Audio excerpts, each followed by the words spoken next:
ready for the countdown.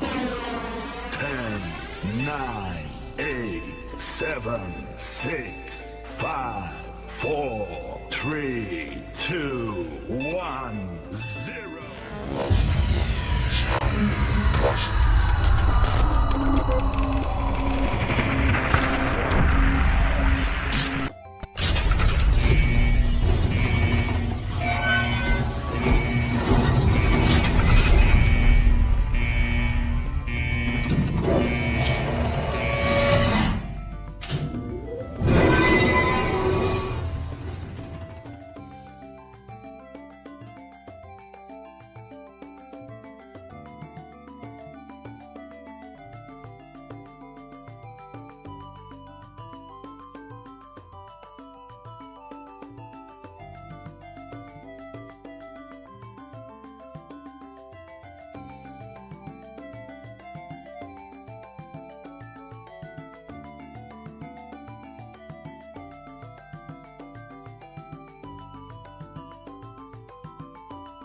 Hai, tak kenal maka tak sayang. Begitulah kata pepatah. Maka dari itu, izinkanlah saya untuk memperkenalkan diri terlebih dahulu. Selamat pagi. Assalamualaikum warahmatullahi wabarakatuh. Kembali lagi dengan saya, Muhammad Iqbal Aziz Subagia, biasa dipanggil Aziz, dari program studi ilmu perpustakaan angkatan 2020 Universitas Brawijaya. Pada kesempatan kali ini, saya diberikan tugas oleh dosen mata kuliah KM atau Manajemen Pengetahuan. Nah, pada kesempatan kali ini, tugasnya adalah membuat video tentang hasil review atau ulasan dari sebuah artikel yang berjudul Mensuring KM Performance. Nah, pastinya kalian sudah pada kepo bukan? Bagaimana sih hasil review artikel berjudul Mensuring Knowledge Management Performance atau biasa disebut dengan mengukur kinerja manajemen pengetahuan? Tanpa berbasa-basi lagi, mari kita lihat bagaimana hasil reviewnya. Check it out. Selamat menonton. Identitas artikel.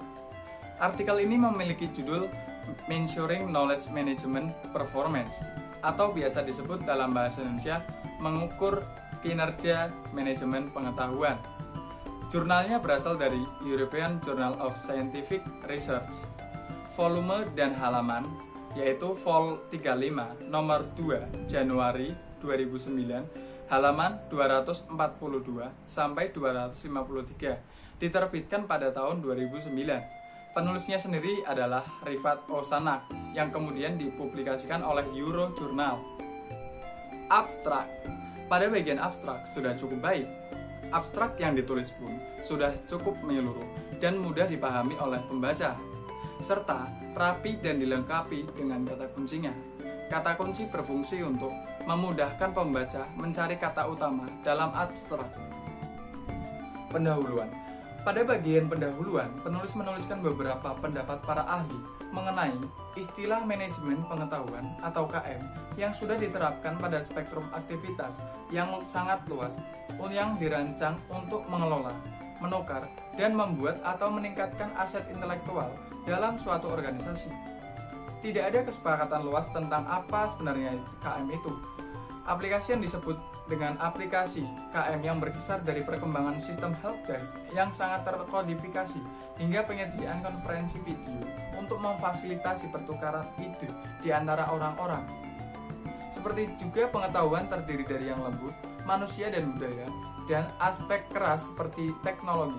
Itu adalah integrasi antara keduanya yang sangat penting untuk mengoptimalkan efek dari KM.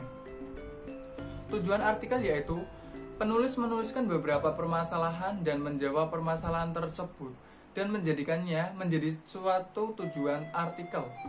Tujuan artikel berisi mengenai indikator kinerja yang harus digunakan saat mengukur kinerja aktivitas dalam sistem manajemen pengetahuan. Tidak hanya itu, penulis juga menuliskan apa yang dimaksud dengan sistem manajemen pengetahuan dan pengukuran sistem manajemen pengetahuan. Penulis menjawab problem tentang apa yang membentuk sistem pengetahuan dengan menyebutkan studi seperti yang telah dilakukan oleh Davenport et al. Pada tahun 1999 yang mana terdapat 4 jenis proyek manajemen pengetahuan yang luas yang tergantung pada apa yang ditekankan pada proyek, antara lain yaitu membuat gudang pengetahuan, meningkatkan akses dan transfer pengetahuan, meningkatkan pengetahuan lingkungan, serta mengelola pengetahuan sebagai aset. Dalam pengukuran kinerja sistem KM berdasarkan SDM, teknologi dan keuangan, penulis menuliskan bahwa hasil ini tidak berasal dari kurangnya minat organisasi, melainkan fakta bahwa organisasi belum mampu mengembangkan metrik yang sesuai dengan bidang kualitatif. Seringkali pengukuran di area seperti itu melibatkan informasi yang terbatas dan penilaian yang lemah. Menurut penulis, terdapat kemungkinan bahwa organisasi mencoba untuk mengukur area ini, tetapi karena sistem pengukuran yang tidak memadai, tampaknya seolah-olah mereka berfokus pada bidang keuangan. Sedangkan pengukuran berbasis strategi kinerja sistem KM, beberapa organisasi akan berkonsentrasi pada hubungan mereka yang pelanggan mereka atau untuk meningkatkan kepuasan dan retensi pelanggan dengan memahami kebutuhan dan preferensi pelanggan. Organisasi lain akan fokus pada produk mereka, yaitu terus mengembangkan ide-ide baru dan mengembangkan ke pasarnya. Sedangkan pengukuran berbasis strategi kinerja sistem KM, beberapa organisasi akan berkonsentrasi pada hubungan mereka dengan pelanggan mereka untuk meningkatkan kepuasan dan retensi pelanggan dengan lebih memahami kebutuhan dan preferensi pelanggan. Organisasi lain akan fokus pada produk mereka, terus mengembangkan ide-ide baru dan membawanya ke pasar dengan cepat. Kelompok organisasi ketiga berfokus terutama pada diri mereka sendiri dan proses internal mereka, berbagi praktik terbaik antara unit yang berbeda, mengurangi biaya, dan meningkatkan efisiensi.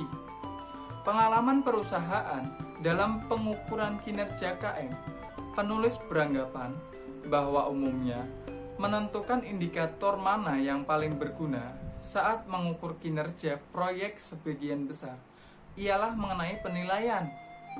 Beberapa indikator kinerja yang dipakai oleh perusahaan internasional besar terkenal yang mengembangkan sistem KM mereka secara internal disajikan pada subbagian-subbagian, yaitu seperti Ericsson, Hewlett-Packard, KPMG, Scrumber, Siemens, dan Xerox. Dalam subbagian tersebut, penulis menuliskan tujuan utama dari KM serta indikator kerjanya yang diidentifikasi. Matriks indikator kinerja terdapat matriks tabel yang terdiri dari indikator kinerja yang ditemukan dalam literatur, studi kasus yang dipakai oleh berbagai organisasi.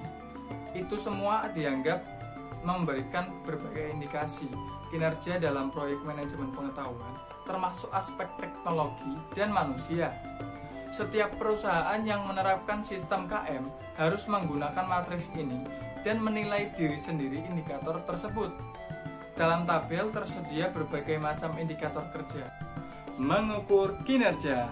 Mengukur kinerja disebutkan bahwa pengukuran dalam organisasi bisa dilakukan dengan dua cara utama, yaitu dengan login database atau survei, baik pengguna dan partisipasinya.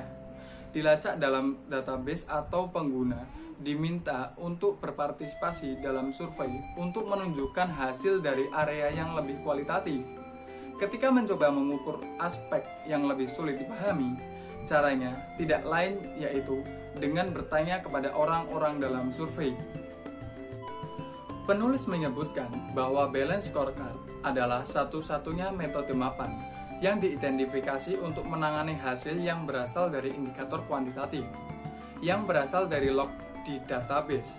Sedangkan untuk indikator kinerja kualitatif tidak menghasilkan nilai untuk dimasukkan ke dalam balance scorecard karena bergantung pada pandangan subjektif pengguna. Pada bagian kesimpulan, penulis sangat berharap untuk bisa menemukan pengukuran kinerja untuk semua area untuk melihat gambaran keseluruhan. Saat mengukur kinerja sistem KM, sejumlah indikator diterapkan pada sistem yang dikembangkan. yang menimbulkan kebutuhan untuk memilih ukuran mana yang paling sesuai untuk proyek tersebut. Meskipun ada berbagai macam ukuran, mungkin tidak selalu hemat biaya dan efisien untuk memakai semua yang diidentifikasi dalam matriks indikator kinerja. Pendekatan yang berbeda berguna untuk mengukur kinerja sistem KM. Setuju mengklasifikasikan efek tersebut pada 3 domain utama, yaitu proses, manusia, dan IT. Saran. Pada bagian saran, penulis menyarankan mengembangkan kriteria untuk mengurangi tingkat subjektivitas saat mengukur pengaruh sistem KM yang dikembangkan. Bobot yang berbeda kemudian akan diberikan untuk setiap elemen dalam kriteria ini. Sistem penilaian juga harus dikembangkan. Matriks yang dikembangkan sepenuhnya dengan sistem penilaian dari 100 atau 1000 bisa diajukan untuk menyoroti bidang-bidang yang membutuhkan perbaikan sistem lanjut. Matriks yang telah lengkap kemudian bisa diunggah ke intranet perusahaan sehingga bisa diisi secara otomatis untuk memudahkan perhitungan pengaruh sistem KM yang dikembangkan. Kelebihan. Kekuatan yang menjadi kelebihan dalam penilaian ini adalah penjelasannya dengan pendekatan kualitatif. Akan tetapi dipergunakan analisis penelitian kualitatif, sehingga data-data yang dipergunakan secara sekilas mampu menunjukkan korelasi yang sepadan dengan masalah sosial yang dibahas. Kekurangan dari artikel ini adalah hanya menyediakan indikator-indikator kinerjanya saja, tidak menyediakan pengukuran kinerja manajemen pengetahuan secara langsung. Jadi diharapkan untuk artikel-artikel selanjutnya bisa menyediakan pengukuran kinerja manajemen pengetahuan secara langsung, sehingga para pembaca bisa lebih mengerti bagaimana cara melakukan pengukuran kinerja manajemen pengetahuan. Nah, itulah hasil review dari artikel Measuring Knowledge Management Performance. Nah, bagaimana sih menurut kalian hasil review itu? Bisa tulis di kolom komentar ya. Jika ada yang mau menambahkan materi, bisa juga tulis di kolom komentar. Sekian dari saya, kurang lebihnya mohon maaf. Wabillahi taufiq wal hidayah. Wassalamualaikum warahmatullahi wabarakatuh. See you next time.